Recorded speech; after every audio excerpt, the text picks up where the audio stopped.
اور پھر ایسے ہاتھ اٹھا کے کہا مالک اس گوری رنگت والے کے صدقے سے بارش نازل کر دے۔ کہتے ہیں لوگ ابھی گھروں کو نہیں پہنچے کہ چھم چھمی برسنے لگا۔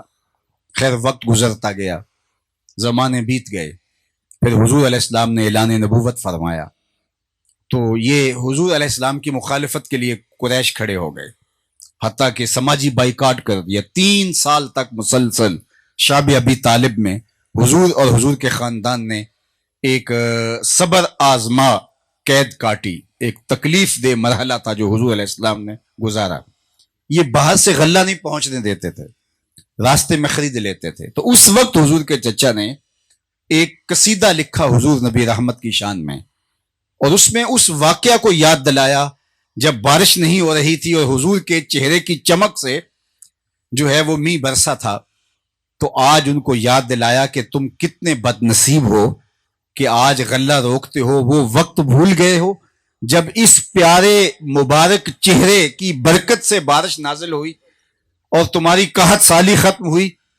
تو انہوں نے اس میں کہا وَأَبْيَدْ يُسْتَسْقَى الْغَمَامُ بِوَجْهِهِ سِمَالُ الْيَتَامَى عِصْمَةٌ لِلْأَرَامِلِ، کہ آج تم غلہ روک کے بیٹھ کے ہو، وہ زمانہ بھول گئے ہو، یہی وہ گوری رنگت والا میرا بھتیجا ہے جس کے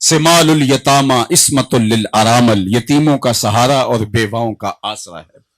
اللہ اکبر۔ بخاری میں روایت موجود ہے، حضور علیہ الصلوۃ والسلام تشریف فرما تھے اور ایک صاحب نے کہا حضور ہم ہلاک ہو گئے۔ فرمایا کیا ہوا؟ کہا کہ حضور بارش نہیں ہو رہی اور قحط کی وجہ سے جانور مر رہے ہیں پیاس اور بھوک سے، کوئی سبزہ کہیں نہیں ہے۔ تو آقا کریم کے ہاتھ اٹھے، راوی کہتا ہے میں صحن میں بیٹھا تھا اور آسمان پر بادل کا ایک ٹکڑا بھی نہیں تھا، تو ادھر حضور کے ہاتھ اٹھے، اجابت کا صحرا عنایت کا جوڑا، دلہن بن کے نکلی دعائے محمد صلی اللہ علیہ وسلم۔ ایک چھوٹا سا ٹکڑا آیا اور مدینے کے اوپر یوں پھیل گیا اور بارش برسنے لگی، مسلسل 8 دن تک بارش برستی رہی۔ اگلا جمعہ آیا تو حضور علیہ السلام پھر خطاب کے لیے ممبر پہ تشریف فرما ہوئے۔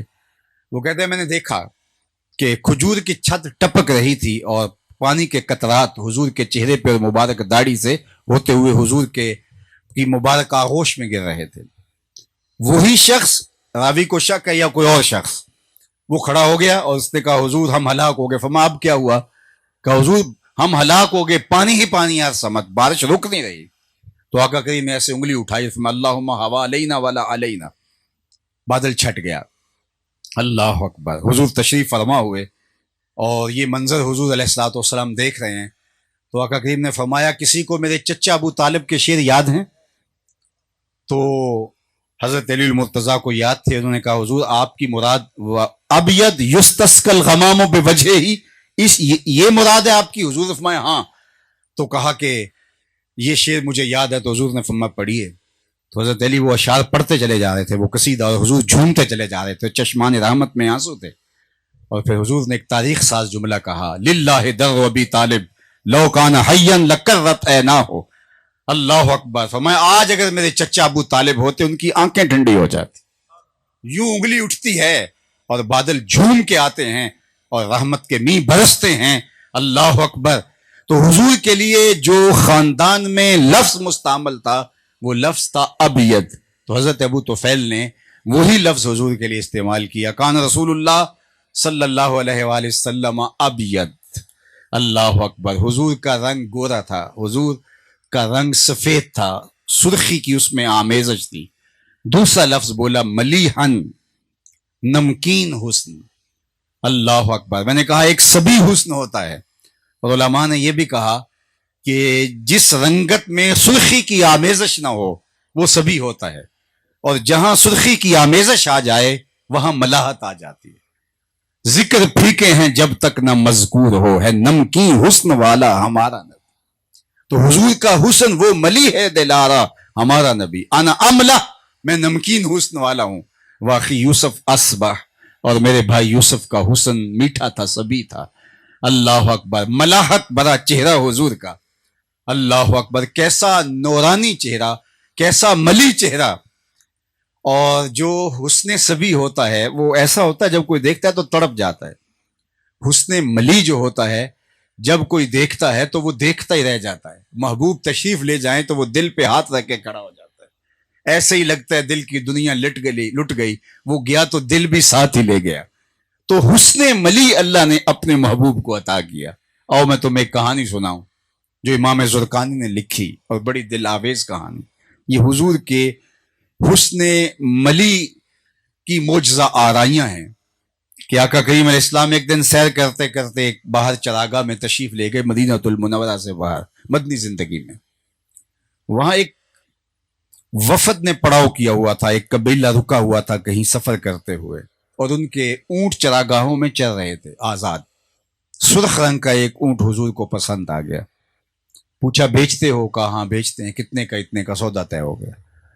فرمایا کہ میں تاجرانہ غرض سے تو آیا نہیں تھا کہ اس کی قیمت ساتھ لے کے آتا، میں تو سیر کرتے ہوئے ادھر آ نکلا، اچانک تمہارا اونٹ پسند آ گیا، اور اگر تم کہو تو میں اس کی قیمت اپنے شہر میں جا کے تمہیں بھیج دوں۔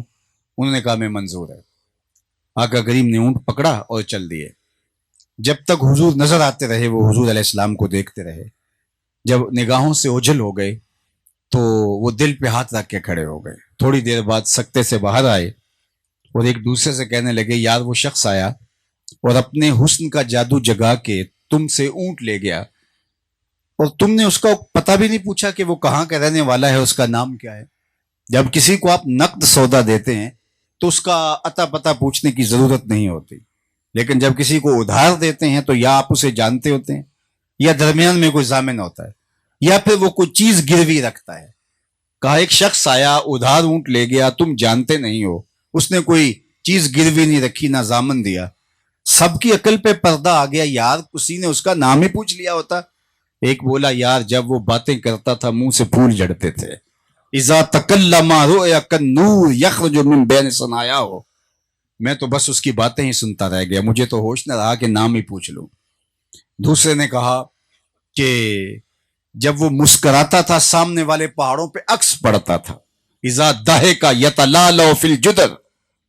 تیسرا بولا یار میں تو اس کی زلفوں کے پیچ و خم ہی دیکھتا رہا۔ تیسرے نے کہا کہ جناب میں تو اس کی آنکھوں میں ڈوب گیا، کیا خوب سجن دیاں اکھیاں نے، کیا خوب سجن دیاں اکھیاں نے، جی میں پر کے سرائیاں رکھیاں نے۔ اور ملا جامی کا انداز یہاں دیکھیے، دو چشم نرگسی نشرا کہ ما زاغ البصر خانت، دو چشم نرگسی نشرا کہ ما زاغ البصر خانت، دو زلف عنبری نشرا کہ واللیل اذا یغشا۔ دو چشم نرگسی نشرا، اللہ اکبر، کیا خوب سجن دیاں اکھیاں نے، جی میں پر کے سرائیاں رکھیاں نے۔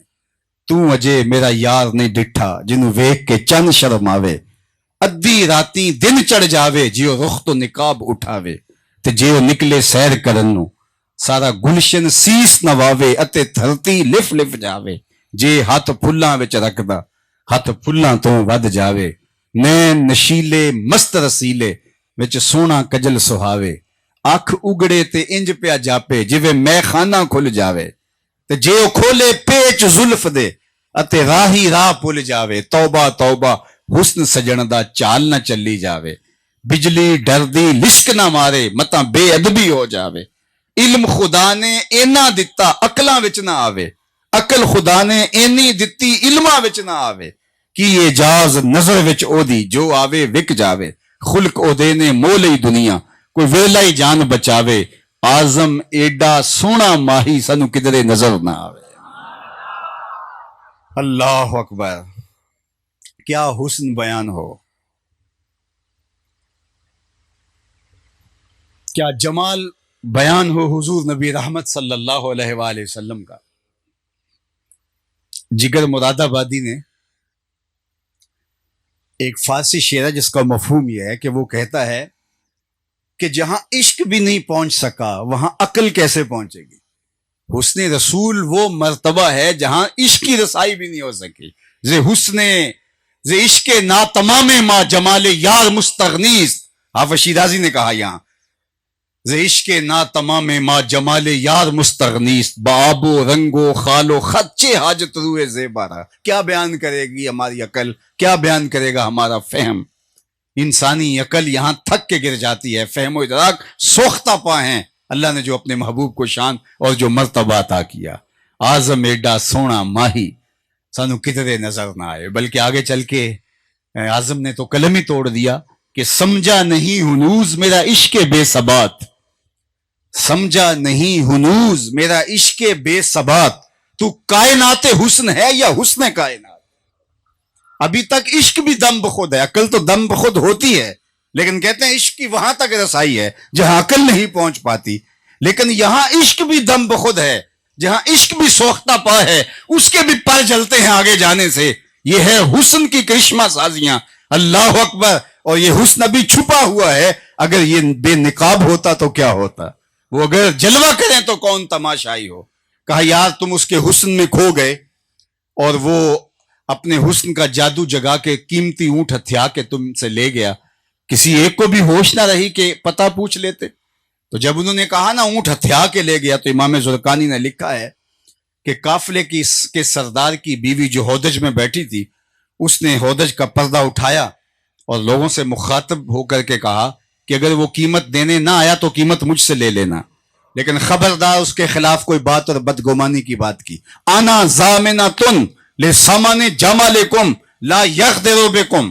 خبردار اس کے خلاف کوئی بات کی، میں ضامنہ ہوں، میں ضامنہ ہوں، مجھ سے پیسے لے لینا اگر وہ قیمت نہ بھجواتا ہے. تو لوگوں نے کہا اچھا تو اسے جانتی ہے؟ کہا واللہ میں بھی نہیں جانتی. تو کہا پھر ضمانت کیسے دے رہی ہے؟ کہا جب تم سودا کر رہے تھے خیمے کی اوٹ سے میں نے اس کا چہرہ دیکھ لیا تھا. جس کا اتنا چہرہ سونا ہو وہ جھوٹ بول ہی نہیں سکتا ہے. اب تھوڑے لمحے گزرے تھے کہ کچھ لوگ آئے، انہوں نے کہا ہم حضور کے بھیجے ہوئے ہیں، بتاؤ قافلے والے کون ہیں جن سے ہمارے آقا نے اونٹ خریدا ہے؟ انہوں نے کہا ہم لوگ ہیں. کہا یہ رہی تمہاری قیمت اور یہ حضور نے تمہاری ضیافت کی کھجوریں بھیجی ہیں. انہوں نے کہا قیمت تو بعد میں لیں گے، ہمیں تو لگتا ہے ہم خود بک گئے ہیں، ہمیں بتاؤ وہ پیارا رہتا کہاں ہے؟ تو کہا وہ جو جھنڈ کھجوروں کا دکھائی دے رہا ہے، نخلستان سامنے نظر آ رہا ہے، یہی ڈیرا ہے اس پیارے محبوب کا. اس طارق کے سردار کا نام، اس وفد کے سردار کا نام طارق تھا. وفد طارق اس لیے اس کو کہا جاتا ہے، طارق بن عبداللہ. تو کہتے ہیں یہ سارا قبیلہ جا کے حضور کے قدموں میں بیٹھ گیا اور کہا حضور ہاتھ بڑھائیے، ہم آپ کے غلام بننا چاہتے ہیں، تیری تک کے ادامہ میں مرید ہو گئی. چہرہ ہی اتنا سونا تھا، چہرہ اتنا دل آویز تھا. امام نبہانی نے لکھا ہے جواہر البہار فی فضائل النبی المختار کے اندر، ہر نبی کی علامت نبوت اس کے ہاتھ پر ہوتی تھی. حضور کی علامت نبوت محاذ قلب پر تھی، حضور کی پشت پر چھپا کے رکھی گئی ہے. کہا کیوں؟ اس لیے کہ کوئی آئے اور نبی سے مصافحہ کرے، اس کا ہاتھ نبوت کی مہر سے مماس ہو تو وہ جان لے کہ یہ اللہ کا نبی ہے. غالباً آپ نے جو ہے وہ 17 وجوہات بیان کی ہے، اس میں ایک وجہ یہ بیان کی کہ مہر اس لیے چھپا کے رکھی کہ کوئی آئے اور مہر کو دیکھے پھر مانے. اس کی ضرورت نہیں، چہرہ ہی رب نے ایسا بنا دیا جو دیکھتا پکار اٹھتا یہ اللہ کا رسول ہی ہو سکتا ہے. دیکھنے والے کہا کرتے ہیں اللہ اللہ، یاد آتا ہے خدا دیکھ کے صورت تیری. وہ جمال دیا، وہ خوبصورتی دی، رخ کے آئینے میں مصور سجا ہوا، رخ کے آئینے میں مصور سجا ہوا، ماتھے کی ہر لکیر پہ قرآن لکھا ہوا، آغوش جیسے در کعبہ کھلا ہوا. اب آگے شعر کا حسن دیکھیے، شعر کی اٹھان دیکھیے. ماہتاب ایک پھول ہے قبائے سیاہ کا. ذرا دیکھیے، ماہتاب ایک پھول ہے قبائے سیاہ کا. آفتاب ایک ریزہ ہے ان کی نگاہ کا. آفتاب ریزہ ہے ان کی نگاہ کا، ماہتاب پھول ہے قبائے سیاہ کا. یہ ہے ان کا حسن، یہ ہے ان کا جمال. جہاں بڑے بڑے بے بس دکھائی دیتے ہیں، اور حضرت شاہ ولی اللہ فرماتے ہیں آپ کے مادح کی آخری حد عجز ہے. جب کوئی شخص حضور کی مدح کرنے نکلے تو اس کی آخری حد کیا ہے؟ اس کی آخری حد عجز ہے. وہ کہتا ہے کہ بس میری بس، یہاں آگے میں نہیں جا سکتا. اللہ اکبر. اس لیے حضرت شیخ عبدالحق محدث دہلوی علیہ رحمہ فرماتے ہیں کہ حضور کی شان کا جب میں عنوان چڑھتا ہوں تو میرا وجود کانپ جاتا ہے، اس لیے کہ یہ ان متشابہات میں سے ہے کہ جہاں میں نہیں پہنچ سکتا. لہٰذا جو بھی کہتا ہوں، جو بھی لکھتا ہوں، جو بھی بولتا ہوں، وہ ڈر ڈر کے لکھتا ہوں. حضور کی شان ہمارے فہم و ادراک سے ورا اونچی اور بلند ہے. حضرت بایزید بستامی کہتے ہیں کہ میں نے چاہا کہ حضور کی عظمتوں اور حضور کی رفتوں اور حضور کی شانوں کا نظارہ کروں تو میں معرفت کے سمندر میں غوطہ لگایا۔ بایزید بسطامی کسی معمولی شخص کا نام نہیں ہے۔ حضرت داتا گنج بخش علی حجویری نے کشف الماجوب میں تصوف کے 10 بڑے اماموں میں سے ایک امام حضرت بایزید بسطامی کو بتایا ہے۔ اللہ اکبر، وہ شان ہے حضرت بایزید بسطامی کی۔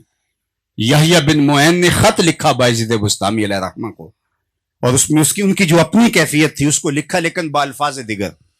اور بزرگوں کا یہ طریقہ ہوتا تھا، اپنی بات بھی بصیغہ غیب کرتے تھے۔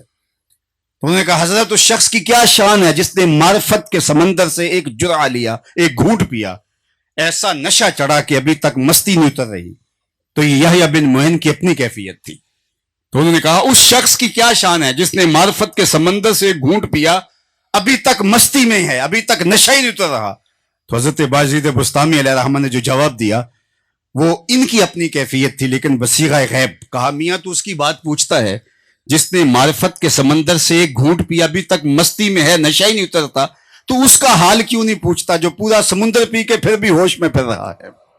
شراب عشق پی کر جو نہ بہکے ظرف اس کا ہے، شراب عشق پی کر جو نہ بہکے ظرف اس کا ہے کہ ایک ایک بوند اس کی رکھتی ہے تاثیر مے خانہ۔ مولا علی قاری علیہ الرحمہ نے لکھا کہ جب حضور احد کے اوپر تشریف لے گئے اور حضور کے تشریف لانے سے وہ جھوم اٹھا تو آقا کریم نے اپنی ایڑی احد کے اوپر ماری، اثبت احد فإنما علیک نبی و صدیق و شہیدان، تو وہاں رک گیا۔ تو یہاں بڑی خوبصورت بات کی حضرت مولا علی قاری نے، کہا کہ وہ وجد میں آ گیا تھا، حضور نے ایڑی مار کے اس کو وجد سے ضبط کی طرف منتقل کیا۔ تو فرمایا اس سے ثابت ہوا اہل وجد سے اہل ضبط افضل ہے۔ جو اہل ضبط کو مقام حاصل ہے وہ مقام ہے۔ پی کے بہک جانا یہ بھی چلو کسی کا مقصوم ہے، میں اس کا انکار نہیں کرتا، نقش بندیوں کے مجمع کے اندر یہ بات میں کر رہا ہوں، اور میری اتنی بات یہ آپ کے لیے کافی ہے کہ شراب عشق پی کر جو نہ بہکے ظرف اس کا ہے کہ ایک ایک بوند اس کی رکھتی ہے تاثیر مے خانہ۔ تو بایزید بسطامی کسی معمولی شخص کا نام نہیں ہے۔ اللہ اکبر، کامل بستام از تقلید فرد، اقبال نے خراج پیش کرتے ہوئے کہا کامل بستام از تقلید فرد، اجتناب از خوردن خربوزہ کر۔ ساری زندگی خربوزہ نہیں کھایا، کہ حضور سے خربوزہ کھانا تو ثابت ہے لیکن یہ طریقہ معلوم نہیں ہے کاٹ کے کھایا یا توڑ کے کھایا، کہیں سنت کی مخالفت نہ ہو جائے، اس احتیاط سے خربوزہ ہی نہیں کھایا۔ یہ ہے اتباع سنت کا جذبہ۔ 12 سال کے سفر سے طیفور سے بستام سے مکہ المکرمہ پہنچتے ہیں۔ یہ سفر تو اتنا لمبا نہیں ہے لیکن ہر قدم پہ 2 رکعت پڑھتے ہیں، اور 12 سال لگے۔ اور 12 سال کے بعد جب کعبۃ اللہ کے سامنے گئے اور کعبۃ اللہ کی جلوہ سامانیاں اور اس کے نظارے دیکھے تو بایزید بسطامی نے نگاہ نیچی کر لی۔ تو کسی نے کہا ذرا اتنے شوق فراواں سے چل چل کے آئے اور کعبہ سامنے ہے اور آپ نظر جھکا لی؟ کہا یہ پتھر ہی دیکھنے تھے تو بستان میں تھوڑے تھے، اتنا لمبا سفر کر کے میں یہ پتھر دیکھنے تھوڑا آیا ہوں۔ تو پھر دوسری نظر اٹھی، کعبہ بھی دیکھا، کعبے والا بھی دیکھا، لیکن بایزید بسطامی نے پھر نگاہ نیچی کر لی۔ تو کہا حضرت اب کیا مسئلہ ہے؟ کہا جب وہ نظر آتا ہے درمیان میں 7 پتھر کیوں نظر آتے ہیں؟ تو تیسری نظر اٹھائی، جدھر دیکھا اسی کے جلوے نظر آئے۔ یہ ہیں بایزید بسطامی علیہ رحمہ۔ وہ فرماتے ہیں معرفت کے سمندر میں غوطہ لگایا، اور جہاں میری منتہائی پرواز تھی اور حضور کا بھی نقطۂ آغاز تھا، جہاں میں ختم ہو رہا تھا حضور ابھی شروع ہو رہے تھے، فائزہ بینی و بینہا الف حجاب من نور، میرے نقطۂ انجام اور حضور کے نقطۂ آغاز کے درمیان 1000 نور کے پردے آئے۔ لو دنو تو خط وطن لہ ترک تو، اگر میں ایک بال بھی آگے بڑھتا تو جل کے راکھ ہو جاتا۔ یار جس نبی کے قدم اتنے اونچے ہیں سر کتنا اونچا ہوگا؟ کوئی حد ہے ان کے عروج کی؟ بلغ العلا بکمالہ۔ ہمارے درس نظامی میں ایک کتاب ہے داخل نصاب ہے، وہ شرح عقائد نصفیہ، اس کی تشریح علامہ عبدالعزیز پرہاروی علیہ الرحمہ نے النبراس کے نام سے لکھی ہے۔ وہاں حضرت ابو الحسن رفاعی کا قول نقل کرتے ہیں کہ حضرت ابو الحسن رفاعی کہتے ہیں کہ میں نے روحانی طور پہ پرواز کی، اور اس میں کوئی اختلاف نہیں ہے کہ روح پرواز کر سکتی ہے۔ اگر میری روح زنگ تو میں پاک لوگوں کی روحوں سے اس کا موازنہ نہ کروں۔ روحیں بہت بلند پرواز کر لیتی ہے، وہ کہتے ہیں میں نے روحانی پرواز کی، حتیٰ ساعت تو فی الفوقانیات، یہاں تک کہ میں بہت اونچا چلا گیا، حتیٰ کہ 7 لاکھ عرش عبور کر گیا۔ عرش عالم امر اور عالم امکان کے درمیان عالم برزخ ہے، پردہ ہے۔ اللہ تعالیٰ جب کوئی تجلی نازل کرتا ہے پہلے عرش پہ ڈالتا ہے، وہاں سے چھن کے یہاں آتی ہے، ڈائریکٹ آئے کوئی تاب بھی نہ لا سکے۔ اللہ اکبر۔ تو ایک عرش نہیں کئی عرش ہیں، کہتے ہیں 7 لاکھ عرش عبور کر گیا۔ آواز آئی کہ ابو الحسن رفاعی کدھر آ رہے ہو؟ تو میں نے کہا مالک معراج کی شب جس عرش کی چھاتی پہ محبوب کے قدم آئے تھے میں اس کی تلاش میں نکلا ہوں۔ نہ سفر بشرط معال ہے، پروفیسر اقبال عظیم، ذرا لہجہ دیکھیے، نہ سفر بشرط معال ہے، نہ طلب بقید سوال ہے، فقط ایک سیری ذوق کو میں بھٹک رہا ہوں کہاں کہاں، میرے دل کی یہ خلوتیں کئی بار سج کے اجڑ گئیں، مجھے بارہا یہ گماں ہوا تم آ رہے ہو کشاں کشاں۔ کہا میں تو اس عرش کی تلاش میں ہوں۔ آواز آئی ارجع لا وصول لک، ابو الحسن رفاعی پلٹ جاؤ، تم کروڑوں سال بھی پرواز کرو، جس عرش کی چھاتی پہ محبوب کے قدم آئے وہاں تمہارا تصور بھی نہیں پہنچ سکتا۔ اسی کی ظہوری نالے ساڈا کی بیان ہے، وہ دیاں تے صفتاں دا نات خاں قرآن ہے، سورتاں سپارے رنگ نبی دے جمال دا، لب کے لے آواں کتھوں سونا تیرے نال دا، ساری زندگی بھی لگا دے۔ پہلے تو ہمارا عشق وہ بقول شیرازی کہ عشق نا تمام ما جمال یار مستغنیست، بآب و رنگ و خال و خرچ حاجت روئے زیبارا، لیکن جب ہمارے بس کا روگ ہی نہیں ہے تو پھر ہم کیوں اس عنوان کو چھیڑ کے بیٹھ جاتے ہیں؟ تو یہ ہماری محبت کا تقاضا ہے، اور میں اس کو سادی کے لہجے میں آپ کے سامنے رکھنا چاہوں گا۔ نہ حسنش غایت دارت نہ سادی را سخن پایا، نہ حسنش غایت دارت نہ سادی را سخن پایا۔ اللہ اکبر۔ شعر کا حسن دیکھیے، جب کسی کو مرض لاحق ہو جائے کہ جتنا مرضی پانی پیے تو وہ سیراب نہیں ہوتا، تو اس مریض کو مستسقی کہتے ہیں، استسقاء کا مرض لگ گیا ہے۔ آپ سنو شعر اور آپ لطف لو کہ نہ حسنش غایت دارت نہ سادی را سخن پایا، اس کے حسن کی انتہا بھی نہیں ہے۔ اور سادی کو بھی بڑی باتیں آتی ہیں، بات کرنے کا ڈھب جانتا ہے، گفتگو کا سلیقہ، بات چھیڑ دے پھر بات سے بات نہیں باتیں نکلتی ہیں۔ سادی پھر سادی ہے، سخنور ہے، دانشور ہے، شاعر ہے، ادیب ہے، نثر نگار ہے، نظم غزل سب میں آگے ہے، سادی کا تو جوڑ نہیں۔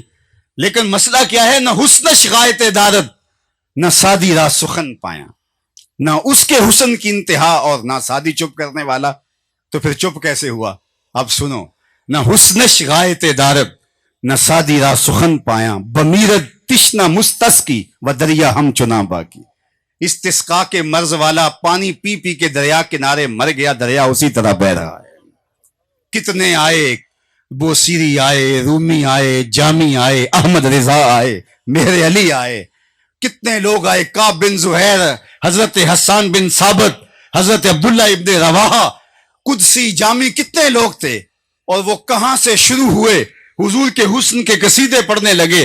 کسی نے کہا وَأَحْسَنُ مِنْكَ لَمْ تَرَ قَطُّ عَيْنِي وَأَكْمَلُ مِنْكَ لَمْ تَلِدِ النِّسَاءُ خُلِقْتَ مُبَرًّا مِنْ كُلِّ عَيْبٍ كَأَنَّكَ قَدْ خُلِقْتَ كَمَا تَشَاءُ۔ اللہ اکبر۔ کوئی بولا کہ دو چشم نرگسی نشرا کہ ما زاغ البصر خاند، دو زلف عنبری نشرا کہ واللیل اذا یغشا۔ بریلی سے آواز آنے لگی، بلبل نے گل ان کو کہا، کمری نے سروے جاں فضا، حیرت نے جھنجھلا کر کہا یہ بھی نہیں وہ بھی نہیں، خورشید تھا کس زور پر، کیا بھڑ کے چمکا تھا کمر، بے پردہ جب وہ رخ ہوا یہ بھی نہیں وہ بھی نہیں۔ اور گولڑے سے کتنی میٹھی مد بھری اور کتنی دل آویز صدا آتی ہے، مکھ چند بدر شاہ شانی ہے، متھے چمک دی لاٹ نورانی ہے، کالی زلف تے اکھ مستانی ہے، مخمور رکھی ہن مد بھریاں، کیا جمال دیا کل قمر لیلۃ البدر، لم ارا قبلہ ولا بعدہ مثلہ۔ یہ حضرت ابو ہریرہ بولے کیا بتاؤں 14ویں رات کا چمکتا ہوا چاند تھے میرے حضور۔ پھر کہا نہیں نہیں نہیں، حضور جیسا نہ پہلے دیکھا نہ بعد میں دیکھا۔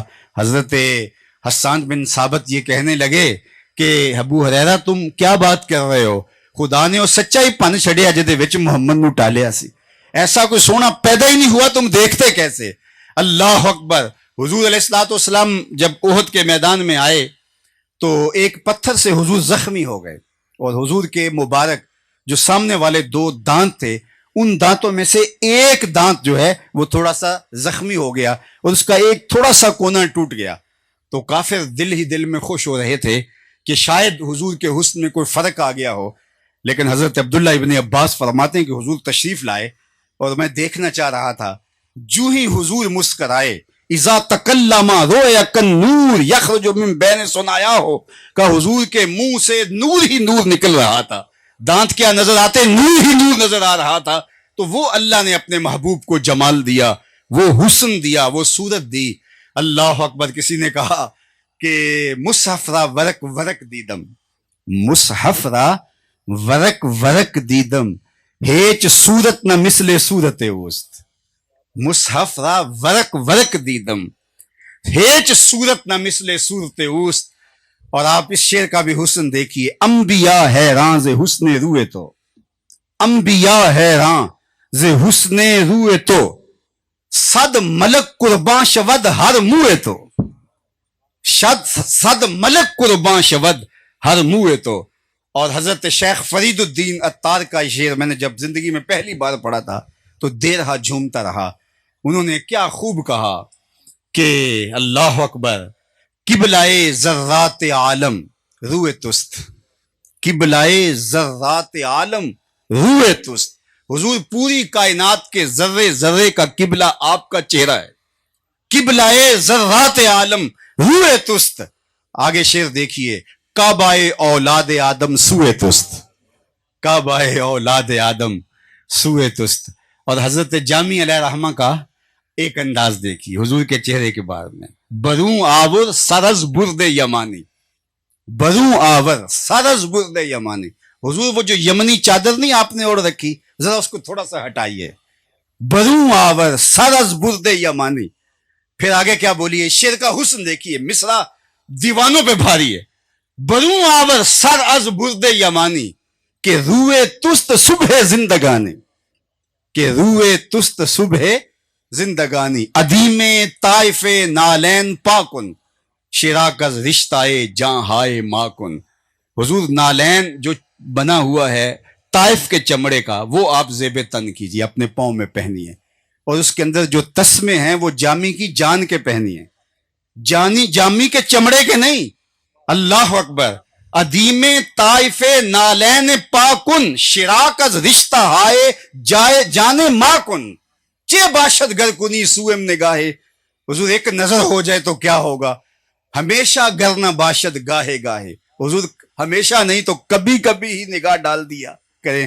اور اقبال بولا، گرد تو گردد حریم کائنات، از تو خواہم یک نگاہ التفات، شش جہت روشن، شش جہت روشن ز تاب حسن تو، اللہ ترک کو تاجی کو عرب ہندوئے تو۔ اللہ اکبر۔ وہ حسن اللہ نے محبوب کو عطا کیا، لکھاں آئے لوک زمانے تے، محبوب خدا جیا کوئی نہیں، لکھاں سونے بن بن بندے نے، او دی خاک پا جیا کوئی نہیں۔ غالب جو کہ حسن کو بیان کرنے میں مہارت رکھتا تھا، وہ کہتا تھا جو نقشہ میں کھینچتا ہوں حسن کا وہ تو میں ہی کھینچتا ہوں، لیکن وہ قلم پھینک کے بولا، غالب ثنائے خواجہ بیزداں گزاشتیم، کہاں ذات پاک مرتبہ دان محمد است۔ غالب یہاں میری بس ہو گئی ہے، جب میں جانتا نہیں تو بیان کیسے کر سکتا ہوں، لہٰذا حضور کی ثنا کو اللہ ہی بیان کر سکتا ہے۔ تو اللہ نے کیا کہا، والضحیٰ واللیل اذا سجا، چاشت کی طرح چمکتے ہوئے چہرہ نور کی قسم، اور شب تہجد کی طرح شانوں پہ لٹکتی ہوئی زلفوں کی قسم۔ آپ کے رب نے آپ کو نہیں چھوڑا۔ میں ایک جملہ کہہ کے چھوڑ دیتا ہوں اور آپ اس کا لطف لیں گے۔ کافروں نے کہا تھا نا کہ محمد نے رب کو چھوڑ دیا ہے، رب نے اب محمد صلی اللہ علیہ وسلم کو چھوڑ دیا ہے، تو اللہ نے کہا کہ نہیں چھوڑا، یہ ویسے بات کر رہے ہیں، نہیں چھوڑا۔ ما ودعک ربک وما قلی، نہیں چھوڑا۔ اچھا، قسم اور جواب قسم میں تعلق ہوتا ہے، جو قسم ہوتی ہے اس کا جواب قسم کے ساتھ مناسبت ہوتی ہے نا، مناسبت نہیں ہے تو پھر مناسبت ہی تو حسن ہے، مناسبت ہی تو جمال ہے۔ اب غسل کو ذرا شعر دیکھیے، اب غسل کو صحبائے کہن لے آؤ، اب غسل کو صحبائے کہن لے آؤ، کافور نہیں خاک چمن لے آؤ۔ اب غسل کو صحبائے کہن لے آؤ، اب غسل کو صحبائے کہن لے آؤ، کافور نہیں خاک چمن لے آؤ۔ میں خانے میں کسی رند نے دم توڑا ہے، انگور کے پتوں کا کفن لے آؤ۔ یار تو مرنے والا رند ہے نا، تو اس کو کفن بھی تو مناسبت سے چاہیے نا، اس کا غسل بھی تو صحبائے کہن سے چاہیے نا، اس کو کافور نہیں چاہیے، خاک چمن چاہیے، تو مناسبت ہی تو ہوتی ہے نا۔ اب میں اس پہ زیادہ بات نہیں کرتا، اب شعر کا حسن لطف لے لیجئے۔ کافروں نے کیا تانا دیا تھا؟ آپ کے رب نے آپ کو چھوڑ دیا، تو اللہ تعالیٰ نے جو قسمیں فرمائی دو اس پر علماء نے بہت کچھ کہا، اس سے یہ مراد ہے، یہ مراد، لیکن شاہ عبدالعزیز فرماتے ہیں اس سے دہا سے مراد چہرہ اور لیل سے مراد زلفیں، تو اب مناسبت دیکھیے، انہوں نے کہا چھوڑا ہے۔ رب نے کہا چاش کی طرح چمکتے والے چہرے والے، شب دہجور کی طرح لٹکتی ہوئی نورانی زلفوں والے سونے، کوئی سونوں کو بھی چھوڑتا ہے؟ ما ودعک ربک وما کلا، ذرا اس قسم کو اور جواب قسم کو جوڑی آپس میں، تو اس کا یہی معنی بنتا ہے چاش کی طرح تیرے چمکتے ہوئے چہرے کی قسم، شب دہجور کی طرح تیرے شانوں پہ لٹکتی ہوئی زلفوں کی قسم، تیرے رب نے تجھے نہیں چھوڑا۔ سونے بلا کوئی سونوں کو بھی چھوڑتا ہے، اور تیرا حسن تو وہ ہے جو اللہ کو بھی بھا گیا ہے۔ اللہ حضور کے حسن کی خیرات ہم سب کو نصیب فرمائے، اور اس آستانہ نور کو اپنی خاص امان حفاظتوں کے حصار میں رکھے۔ کار ما آخر شدو آخر زما کار نشد، مشت خاک ما غبار کوچائے یار نشد۔ دل کے ارمانہ پورے ہوئے تھے ابھی، یہ غضب ہو گیا کہ سحر ہو گئی، ان کی زلفیں جدھر بھی بکھرتی گئیں، گیت گاتی ہوئی شب ادھر ہو گئی۔ ان کی آنکھوں میں ایسا نشہ تھا فراز، جس نے دیکھا وہی لڑ کھڑاتا گیا، اس طرف ہی بہاروں کے رخ پھر گئے جس طرف کے نشیلی نظر ہو گئی۔ چاند گہنا گیا، مہر شرما گیا، حسن ہر ایک شے کا سوا ہو گیا، ان کے آنے کا یار و مزہ آ گیا، پوری دنیا ہی شیر و شکر ہو گئی۔ کن کی کنجی ہے جس کی زباں وہ نبی، جس کی قرآن ہے داستاں وہ نبی، ان کی نظروں کی وسعت کی کیا بات ہے، جب بنی ہم پہ ان کو خبر ہو گئی۔ وآخر دعوانا